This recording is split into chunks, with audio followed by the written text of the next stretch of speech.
Το χώμα σου, ο τόπος σου, η αναμνήση σου, η γεύση σου, τα νερά σου. Εσύ που αγάπησες τόσο τον τόπο σου, που δεν ήθελες να τον αφήσεις, που νιώθεις κομμάτι του, που τον αγαπάς, γιατί σε κάθε σημείο βλέπεις ένα κομμάτι της ψυχής σου, της ζωής σου. Εσύ που κάθε πρωί κοιτάς κατάματα τον πατέρα σου, καθώς προχωράτε για το χωράφι, που δημιουργείτε μαζί, που είσαι κομμάτι του ονείρου του. Παρατηρείς το βλέμμα του, λάμπει από ευτυχία. Κάνει επιτέλους αυτό που ήθελε, μαζί σου. Έτσι κι εμείς, μαζί σε αυτό το μεθυστικό ταξίδι.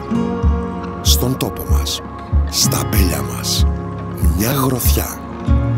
Να αλλάζουμε, να εξελισσόμαστε, να παντρεύουμε την παράδοση με το νέο, να γελάμε, να σηκώνουμε τα ίδια βάρη.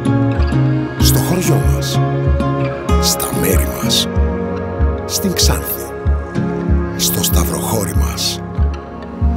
Εκεί που οι πηγές του Νέστου αγκαλιάζουν τα σταφύλια μας και μας προσφέρουν το κρασί μας.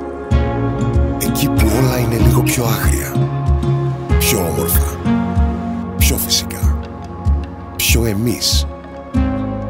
Η ιστορία έρχεται από πολύ παλιά, με την ανταλλαγή των πληθυσμών, που ο παππούς μου ήρθε από την Παύρα του Πόντου, στην περιοχή εδώ της Κοιλάδας του Νέστου, και από σεβασμό που ήταν μεγαλύτερο στην ηλικία, αδερφή του τον έλεγε Πασά, και έμεινε αυτό το παρατσούκλι από γενιά σε γενιά. Αυτή τη στιγμή το εινοποιείο είναι αποκλειστικά μια οικογενειακή επιχείρηση, με όλες τις εργασίες να γίνονται κυρίως από τους γονείς μου και εμένα. Επιλέξαμε την ονομασία Μαύρα Νερά για την ετικέτα μας, επειδή θέλαμε να τιμήσουμε τον τόπο μας. Καθώς ο ποταμός Νέστος, εκεί όπου βρίσκονται και τα αμπέλια μας, αναφέρεται σαν καράσου, που θα πει μαύρο νερό. Είναι ευλογία να βλέπεις τους καρπούς σου να μεγαλώνουν και να οριμάζουν.